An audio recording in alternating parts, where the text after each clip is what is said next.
Danas ćemo pričati o krečenju voćaka, jednoj staroj provjerenoj praksi koju su naši stari uvijek radili, a koju mnogi danas podcjenjuju ili preskaču misleći da to više nije potrebno. Istina je da se voćke ne kreće zbog ljepote niti reda radi, nego zato što se time štiti samo stablo, produžava mu se život i čuva rod. Krečenje se najčešće radi u kasnu jesen ili tokom zime, može se raditi i u rano proljeće, ali prije nego što krene vegetacija i pupanje. Bitno je da je vrijeme suho, da nema kiše i da kora stabla nije mokra, jer tada kreć može da se lijepo primi i ostane na stablu. Jedan od glavnih razloga zašto se voćke kreće jeste zaštita kore od pucanja tokom zime. Zimi se često dešava da sunce preko dana zagrije stablo, naročito s južne strane, a onda navečer naglo zahladi. Te nagle promjene temperature dovode do toga da se kora širi i skuplja, što na kraju izaziva pucanje. Kad kora jednom pukne, kroz te pukotine u stablu ulaze vlaga, bolesti i razne štetočine. Kreć, pošto je bijel, odbija sunčeve zrake i ne dozvoljava da se stablo previše zagrije, pa se na taj način temperatura kore izjednačava i spriječava pucanje. Upravo zato se koristi obični gašeni kreć, jer on pravi zaštitni sloj koji čuva koru.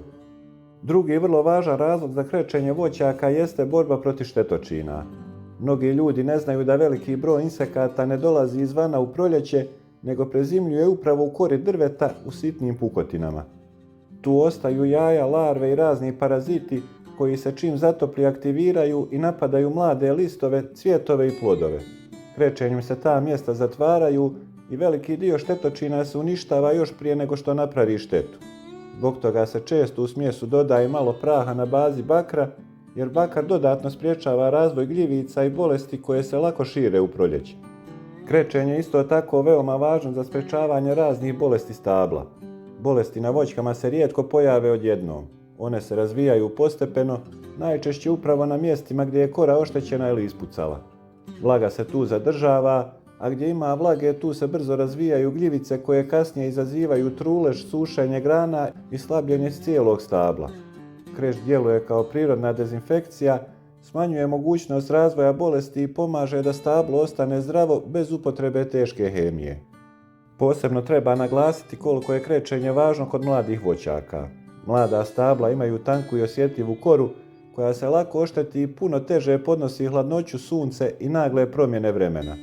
Ako mladu voćku ne zaštitite na vrijeme, može se desiti da izgleda zdravo, a onda se već druge ili treće godine počne sušiti.